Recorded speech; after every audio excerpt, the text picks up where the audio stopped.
Hello, and welcome to our webinar on the festival, the Israelite Festivals of Unleavened Bread and First Fruits.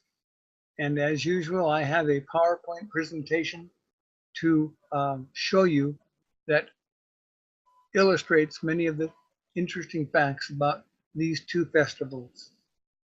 Here we go. This is part 3, the second and third feasts, that of unleavened bread and first fruits. First, we'll discuss first fruits or unleavened bread to clarify many of the aspects of that particular festival that applied to Jesus Christ. The first 3 feasts occur 3 days in a row: Passover, unleavened bread, and the first fruits. They symbolize the death, burial, and resurrection. The Feast of Unleavened Bread. Leviticus. Hello, are you there? Yep, I'm there, Niels.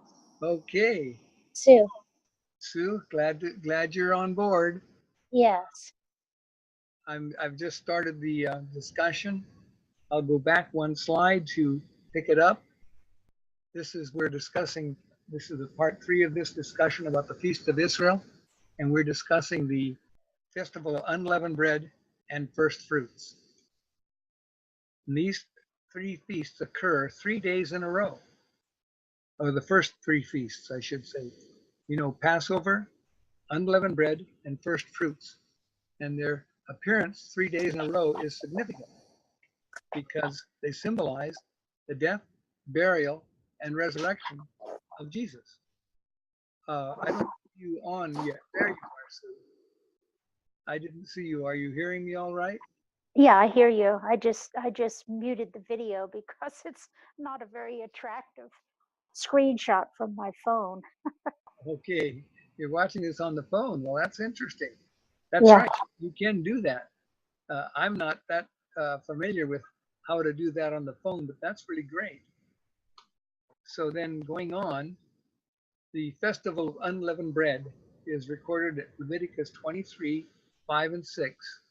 On the 14th day of the first month at twilight is the Lord's Passover. On the 15th day of the same month is the Feast of Unleavened Bread to the Lord. For 7 days you shall eat unleavened bread. Twilight, it says here, to the first month at twilight. That means afternoon, but before 6 p.m. for that day. And we recall Passover, which preceded this holiday or this festival. Jesus was crucified in the twilight, in the sense that it was at 3 o'clock in the afternoon. Meaning of the feast. Exodus 12:39, a reminder of the day they were hastily delivered from Egypt. That was the meaning of the feast. It was joyfully recalled the bread of affliction. How can you be joyful about affliction? Well, the fact of the matter is, because the event led to their release from captivity, then it was really a bread of rejoicing. And this was a festival of joy, celebrating their release from Egyptian captivity. And we also associate this with Jesus' crucifixion, which is a horrible thing, but yet we celebrate Jesus' crucifixion joyfully because it resulted in salvation for all mankind. So there's a kind of a oxymoron there, trying to have something so horrible to be in reality so joyful. Exodus 12:14 and 15. Whoever eats leavened bread during this festival shall be cut off from Israel. The festival lasted 7 days. That's a very serious command, because be cut off from Israel either meant to be stoned or to be exiled from the land. So a person should not eat any leavened bread. Exodus 12:7 through 19. This festival will be celebrated as an ordinance forever. That's what the command was, and Gill, one of the 19th century commentators, interpreted this to mean that until the Jewish economy, or until Messiah comes.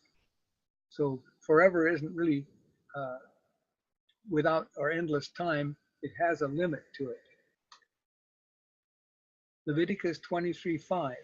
Nisan 14 was the day the lamb was slain. We recall that from our last discussion on Passover. Leviticus 23:6. After 6 p.m. of the 14th, the 15th day started. That's what is confusing about a lot of this, because the Hebrews started their day, the Israelites started their day at 6 p.m. And so even though the 14th would be the same day, so to speak, after 6 p.m., it was the 15th or the next day. And so that's where the lamb was slain on the 14th. It wasn't until the 15th that the celebration of unleavened bread started. Passover meal was actually eaten as at the start of the Feast of Unleavened Bread. That's when they ate the Passover meal on the 15th after 6 p.m. It lasted for 7 days. The first and seventh days were no regular work days, but not true Sabbath days. They're referred to as Sabbaths, but they're nevertheless not true Sabbaths, because they were allowed to cook and do the things necessary for the preparation of their meals, which would not be permitted on a Sabbath. But they weren't to do any of their regular work, like whatever they were employed at, they would not or were not allowed to do that. They could do other work in association with the festival. The 15th is counted as the first day. We have it shown here, the start of the festival of unleavened bread. And it was the last 7 days. And so that went to the 21st. And this was called the Passover week. In Luke 22:1, now the feast of unleavened bread, called the Passover, was approaching. Because of the, you see here the Passover as being designated here on the map as Nisan 14, because of the close proximity of these dates, it was often referred to, the entire week was referred to as Passover. So like in Luke, it may be confusing to people when he calls this the Passover, when it was really referring to the entire Passover feast, which lasted for 8 days.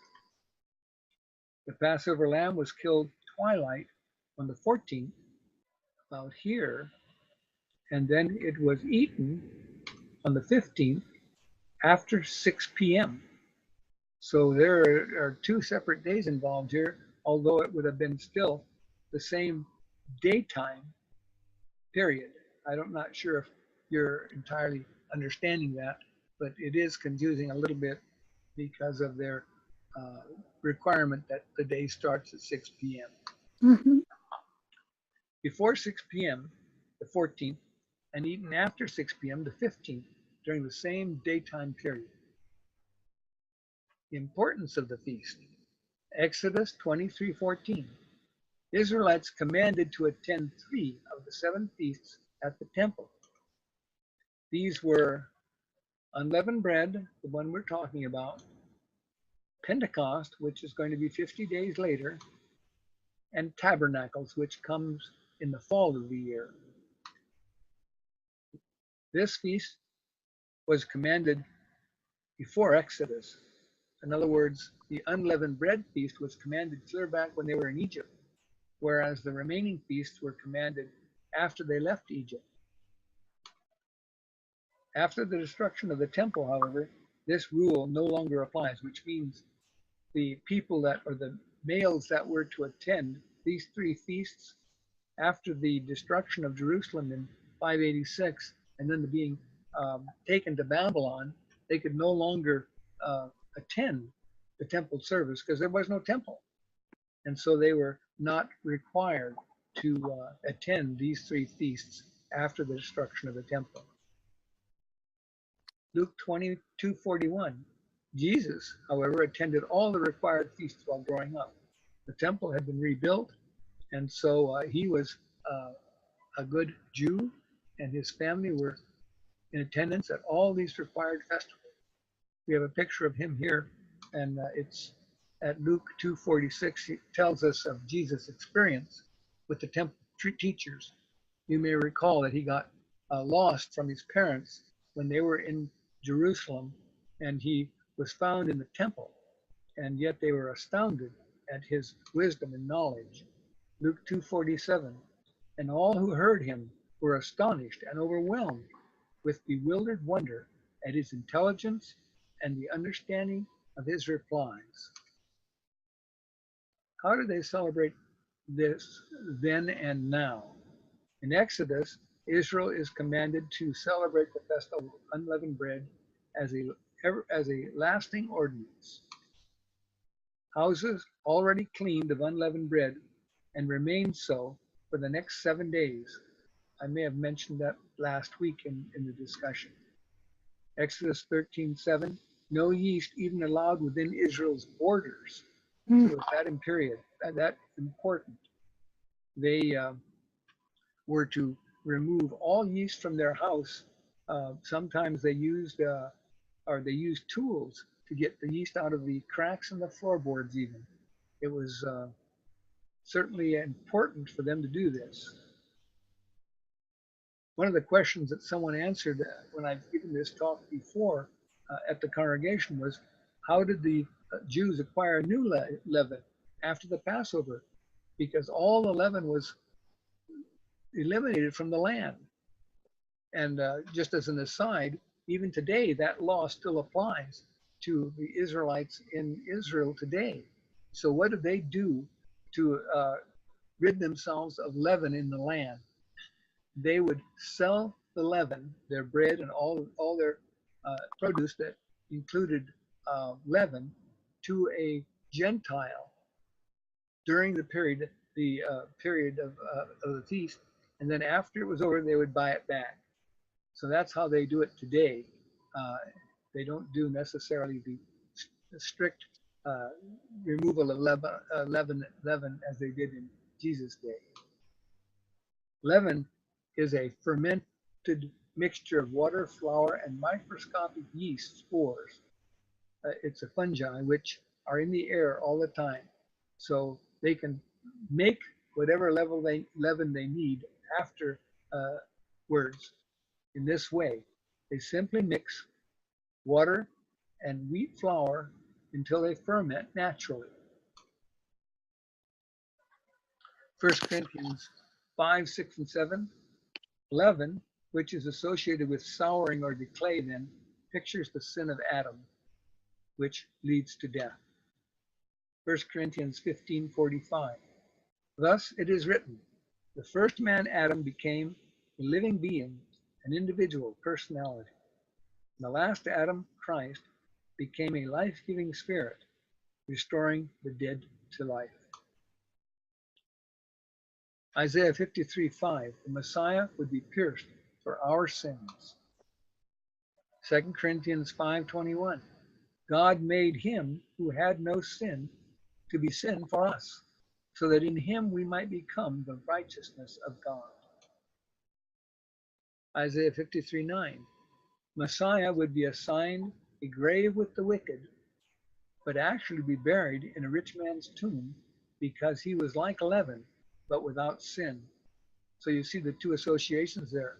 He was assigned, had he been crucified and didn't have any burial place, they would have probably just thrown his body over the wall into the valley of Hinnom, where it would have been consumed by fire. And that would be because he was like leaven, like a sinful man. But because of his not actually being buried, or because of his having a tomb, a rich man's tomb to be buried in, that showed he was without sin. He did not have to be disposed of as a sinful person. Matthew 27:57-60. God validated this by burying Jesus in a rich man's tomb. Psalm 16:10. Messiah's body would not decay. Acts 2:29-32. Peter uses the fulfillment of Christ's body not decaying to prove God raised him. Remember, he was raised on the third day, which was not long enough for his body to suffer decay.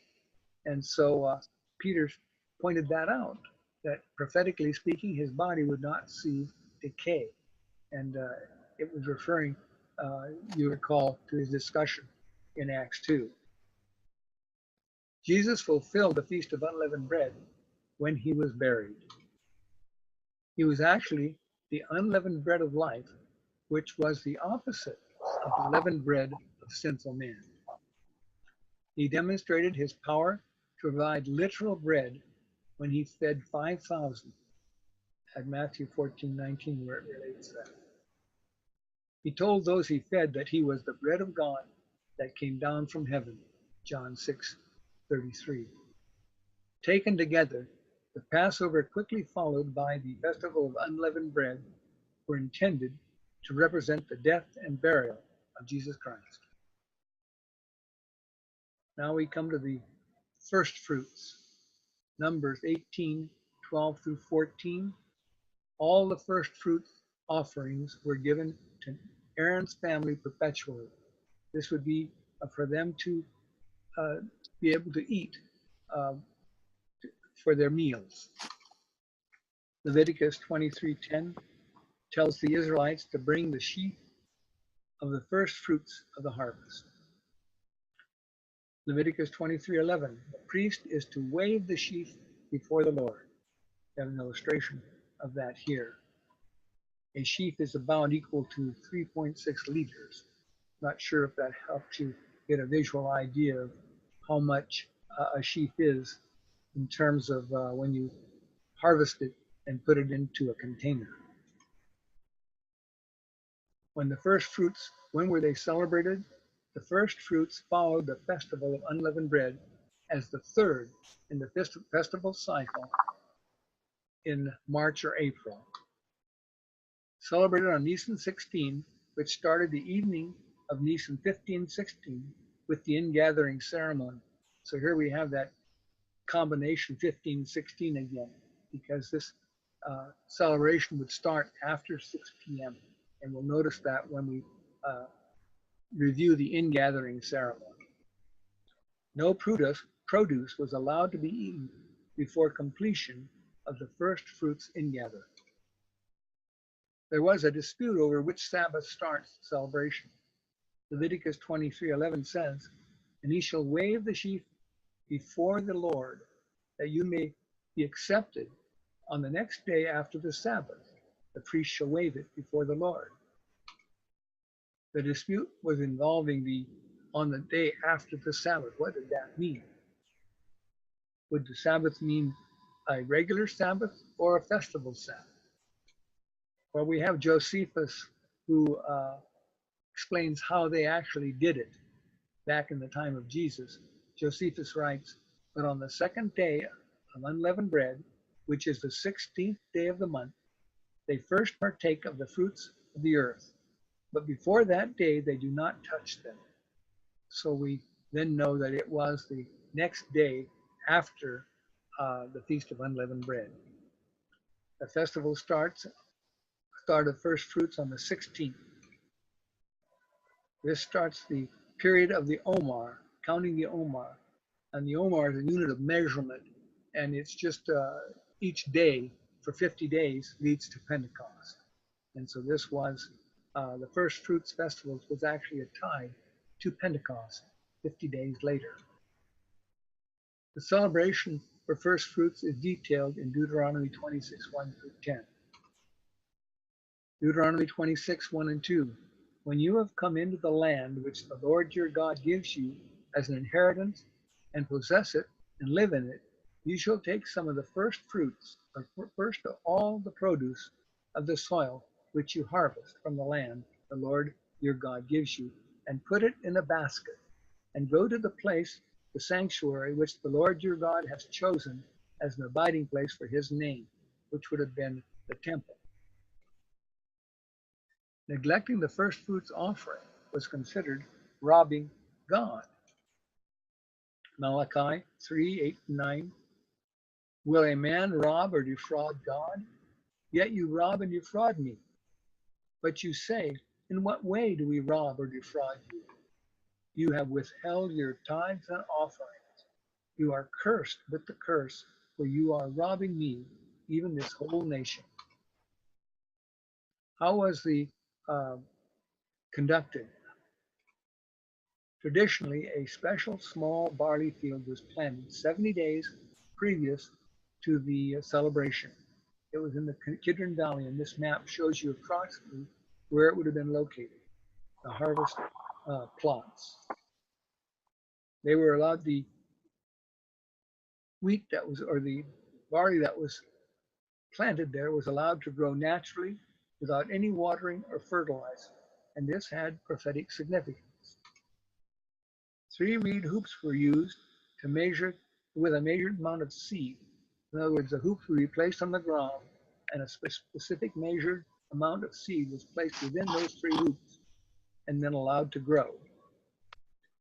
See, we see the hoops there. Now, this was during the harvesting time, when the reaping starts on the 15th. They've been planted 70 days before, so they've all come to fruition. In other words, the barley is fully ripe now on the 15th/16th day. This would be on a Saturday and Sunday in Jesus' day. It would be the 16th, meaning the 15th after sunset.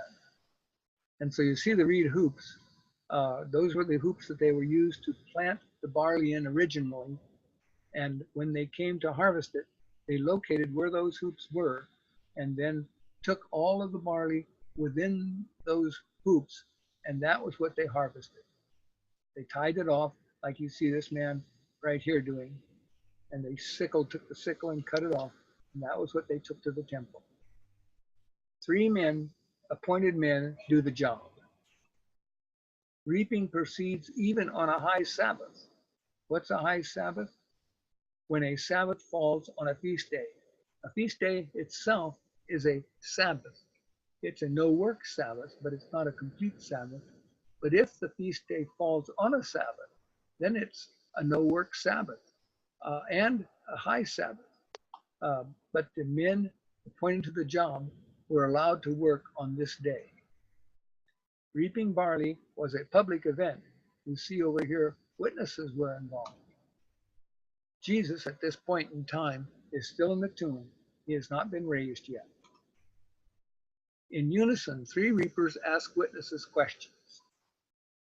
Has the sun set yet? Remember, this has to be performed on the Sunday, the 16th. So it would be Saturday after 6 p.m. So has the sun set yet? The answer is yes. With this sickle, and they hold their sickle up, and the crowd says, the witnesses say yes. Into this basket, and they hold their basket up, and the witnesses say yes. On this Sabbath, and the witnesses say yes. Shall I reap now? And the witnesses say yes. These questions were repeated 2 more times just to make sure that they were not exceeding their authority and had complied with the answers to all these questions, and the Sabbath, or the 16th, had really begun. The festival of first fruits had really begun. Leviticus 2:15, the priests brought the baskets to the eastern side of the temple courtyard and processed them, working all night. Talmud tradition says the flour was processed so fine it would not stick to your hands. Jesus may have risen while this offering was being placed into the bowl. At sunrise the next morning, Sunday, priests took 1/10 Omer and went to the east side of the altar. The priest waved the Omer to all the sources of the wind, in other words, north, east, south, and west, and then up and down. This was to signify then, it indicated that the offering was to apply to the whole land of Israel. For personal guilt, in other words, some people brought offerings in themselves, personal offerings for personal guilt. In those cases, the offerings were waved with the priest's hand under the offerer's hand. In other words, the person who brought the offering in would wave the bowl like that along with the priest's hands for personal sin. The final step A handful of the flour was then placed in the fire atop the altar on the west side. The remainder of the barley cakes were to be eaten by the priests as part of their breakfast.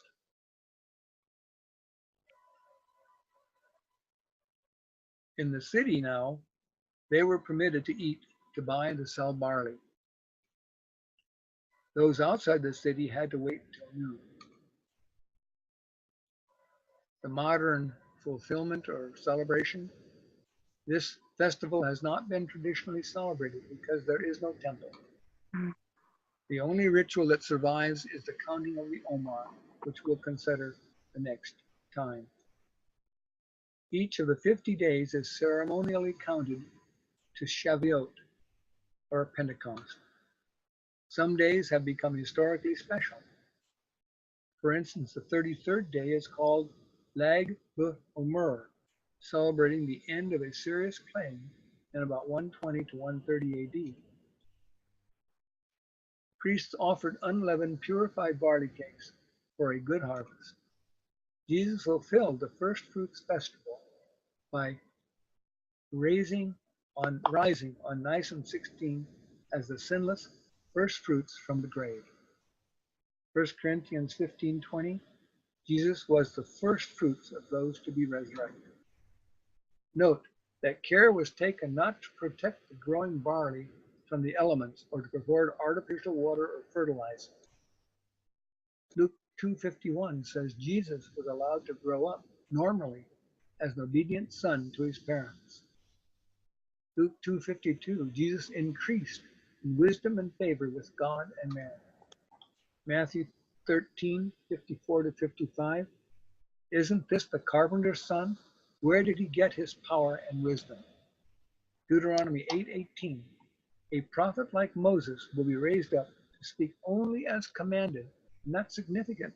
I never noticed that when I was preparing for this, but he was to speak only as commanded, this prophet that was to be raised up. John 12:49, Jesus says, for I did not speak of my own accord, but the Father who sent me commanded me to say, and what to say and how to say it. The Israelite wave offering included all Israelite fields in the land. Likewise, Jesus' sacrifice includes all the dead living on earth. Daniel 12:2 speaks of the resurrection of all the dead in the last days.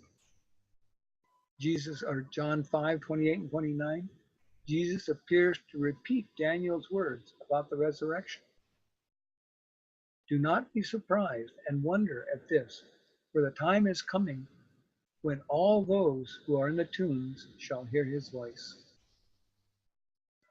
The significance of these festivals. Friday, Passover represented Jesus' death.